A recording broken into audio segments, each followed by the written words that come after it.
देखिए कि इतिहास का विद्यार्थी होने के नाते मैं मानता हूं कि इतिहास का विद्यार्थी हैं हम लोग सभी लोग। कोई जो इतिहास विषय पढ़ रहा हो या ना पढ़ रहा हो, इतिहास तो सबको जानना चाहिए, क्योंकि जो अपने मूल को, जो अपने जड़ों को ना जानता हो, उसका भविष्य निश्चित रूप से संदिग्ध ही रहेगा, अंधकार में रहेगा सर। निश्चित रूप से।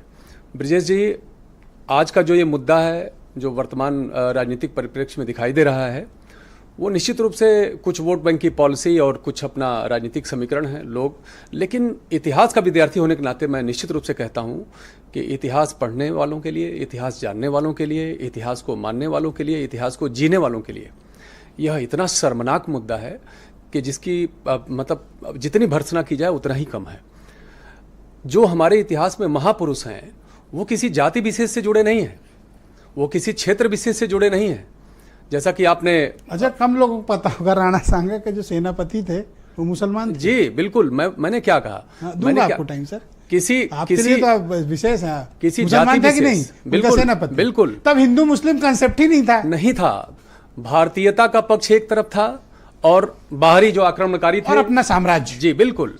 तो आप उन महापुरुषों को जिन्होंने अपना जीवन होम कर दिया, जिन्होंने क्या कुछ बलिदान नहीं किया, आप उनको ओछी राजनीति के लिए अगर इस तरह की बयानबाजी करेंगे। सही इतिहास कहाँ पढ़ा जाए डॉक्टर साहब, बताइए। देखिए, इतिहास मैंने के कहा साथ एनसीईआरटी पढ़ लो, नहीं सेफेस्ट चीज बोली।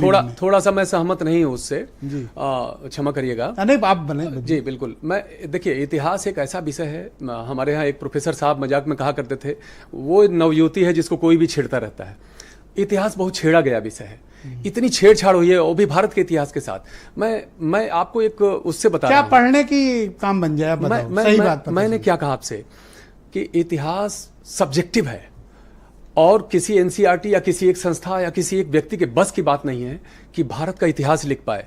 इतना विकसित, इतना विकराल, इतना विकट, इतना विशद, जिसकी परंपरा, जिसका इतिहास, भूगोल, मतलब क्षेत्रफल, सब कुछ इतना विशाल। राणा सांगा ने बाबर को बुलाया था या नहीं? बिल्कुल नहीं। मैं अभी देखिए एक आपको उसके लिए बता रहा हूं। बिल्कुल। एक अफगानी इतिहासकार हुए, बहुत मतलब सभी लोग जानते होंगे, अहमद यादगार। उन्होंने एक बहुत फेमस पुस्तक लिखी, तारीख है सल्तनत अफगान। और इस पुस्तक का उल्लेख न केवल मतलब आज के वर्तमान इतिहासकारों ने, बल्कि अंग्रेजों के समय में जो इतिहासकार ऐसे फेमस हुए, एलियट डॉब्सन वगैरह, सबने किया है। उसमें बहुत स्पष्ट रूप से उन्होंने लिखा है कि इब्राहिम लोदी जो दिल्ली का सुल्तान था, उसका चाचा दौलत खान लोदी पंजाब का गवर्नर हुआ करता था, लाहौर में उसकी गद्दी थी। उसने किसी विषय पर जब उसको लगा कि हमारा चाचा हमारे साथ कुछ दगाबाजी कर रहा है, तो उसने एक बुलावा भेजा। दौलत खान लोदी को लगा कि ये, आपके मुताबिक जो हिस्ट्री का आप रेफरेंस दे रहे हैं जी, उसमें राणा सांगा ने नहीं बुलाया था, कदापि नहीं बुलाया। राणा सांगा बहुत स्पष्ट रूप से बाबर को विदेशी आक्रमणकारी ही मानते थे और इसी रूप में ही उन्होंने उनको ट्रीट किया। जी, अब थोड़ा सा सर वेट कर लें, मैं दुर्गेश जी को